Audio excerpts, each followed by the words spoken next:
Hello and welcome to point 7. We thought that before we leave this amazing view behind us, we would stop one more time and have a look at the giant floodplain that is the Somerset Levels and Moors. Naturally, the entire area was connected to the sea, and everything you see out there that's flatland was actually salt marsh. To explain a little bit about how our modern landscape works, I'm going to pass you over to Emma at the Sandbox. So we're going to take a bird's eye view now of Somerset, and we're going to imagine this is a very large landscape. So we've got the coast and we've got some sea over here.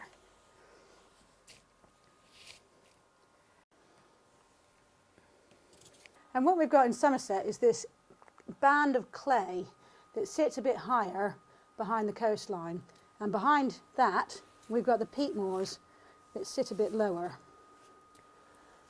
If it wasn't for our coastal defences along here, then 18% of Somerset would actually be intertidal. That is to say, at high tide twice a day, we would get an ingress of seawater. And historically, it was actually salt marsh. However, over the last couple of thousand years, we've put in an extensive network of reens and drainage channels that drain that whole area. So we're going to pop in a river. And that's going to drain the area of the peat moors out to sea. So now the water that falls back here drains out through those channels out to sea.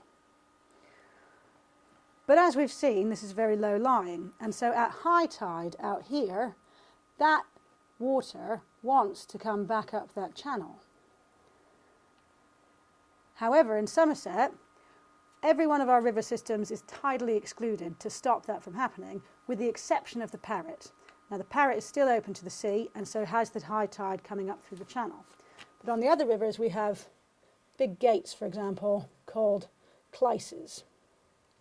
And now, as you can see, when the tide comes up, that water can't come up the channel. And these clyces close at every high tide.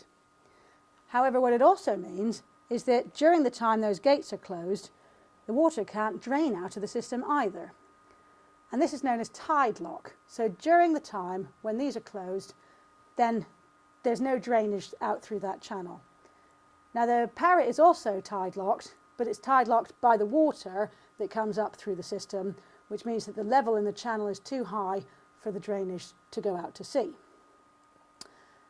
This clyce can't be reopened until the level of the sea has dropped to below the level of the water in the channel. And then the clyce is opened and the channel can drain again. However, with sea level rise, we are going to see an increase in the amount of time that those clyces have to be closed, increasing the pressure of tide lock on the system. And we're also expecting to see a greater number of storm events, so there may be more water in the system as well. This is one of the reasons why Somerset is quite vulnerable to climate change. Thanks, Emma. And in the next video, Emma's going to have a look at the limited connections between our rivers and the floodplain that is the Somerset Levels. So you might have noticed that down on the Somerset Levels and Moors that lots of the river systems run through embanked channels. So I'm just going to create a landscape that represents that. So I'm going to create these high banks with the channel running through the middle there.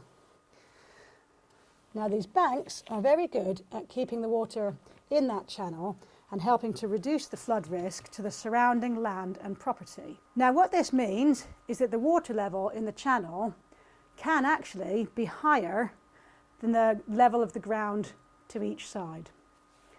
And that's why they're called high level carriers. So we'll pop some water in the channel there. But what actually happens is that these banks have now separated that river from what would otherwise be its floodplain. Now the capacity of any river system within the channel is going to be far less than the capacity of the floodplain. So we need somewhere for the water to go when we've got a high rainfall event and the level in this river is very high. Now what we've got on these river systems are points called spillways. This is an engineered, specifically designed point which is where the bank is lower. And so when we get lots of rain, the water will run over the spillway and it will come into the surrounding moor. and that moor acts as storage capacity for this river system. Once the water has gone down in the channel, then we need to get the water off of that moor. But once that channel level has dropped, the water can't run back up the spillway. Now, some moors are able to be drained through sluices or other gravity methods, which will allow the water to drain off of that moor. But with other moors, we actually have to pump that water off of that moor back into the channel. But only when the river level is low enough, because if this spillway is still running, all that will happen is the water will come straight back out again. As you can see, it's a very heavily managed landscape, and it's very complex, and organisations like the Internal Drainage Boards and the Environment Agency work really hard to monitor and manage the water in this area. Thank you, Emma. And so we can see that going forward, we may need to increase the connections between the rivers and their floodplains, and that will help to increase the capacity of the river catchments as a whole and make us more resilient to climate change. Now we're going to move on to something completely different.